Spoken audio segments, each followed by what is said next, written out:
This transaction, if you can call it that, happened right here in this street, which is next door to Selfridges, which is one of the biggest, swankiest department stores in all of Britain.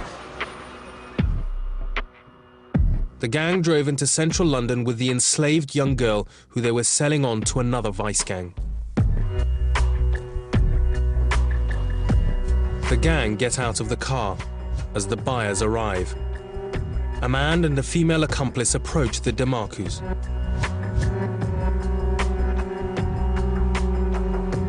The money is passed to the DeMarcus, who quickly hand over the girl to her new owner.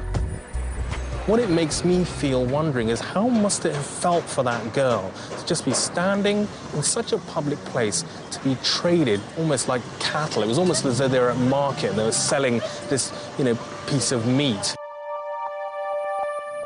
This girl was sold by the DeMarcus brothers for nothing more than £4,000. The DeMarcus head back to Hounslow with the money, leaving the girl clinging to her new captor. Back in Hounslow, the DeMarcus were still unaware that the Vice Squad were watching them, but the police now felt they had enough evidence of the gang's prostitution racket, and at the end of a huge investigation, they swooped. Inside the brothels, they found huge piles of money, passports, forged documents, and 5 very surprised Albanian pimps. They tried to tell us that they were security, basically, and they had nothing more to do with it than being security officers. They obviously didn't realise that the police investigation was in depth as it had been, and obviously we knew the full picture. The trial began, and over 2 months the court heard harrowing evidence of what the girls had to do whilst they were made to work for the DeMarcus brothers. At the end of an 11-week trial, the gang was found guilty of trafficking and prostitution offences and sentenced to a combined total of 63 years.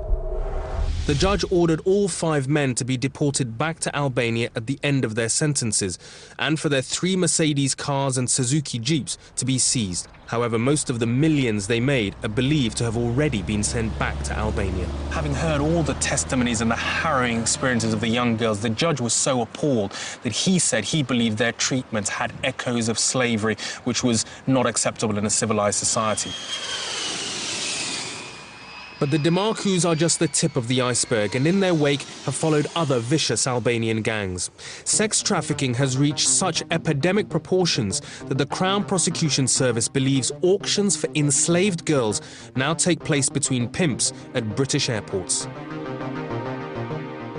It's more than upsetting, it's sickening, the fact that there are underage girls who've been smuggled and trafficked into this trade and are being kept there forcibly. What you're doing when you buy prostitution, effectively, is that you're dehumanizing and degrading someone else. But I think the fact that the number of men who visit prostitutes in this country has doubled is a sign that it's not only spreading, it's just become normalized.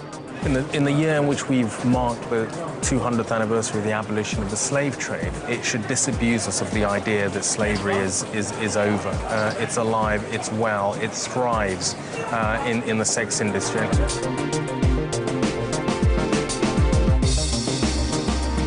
Next time on Crime Invasion, the Vietnamese crime gangs in charge of a multi-billion-pound industry that's turning suburban homes in the UK into drug factories.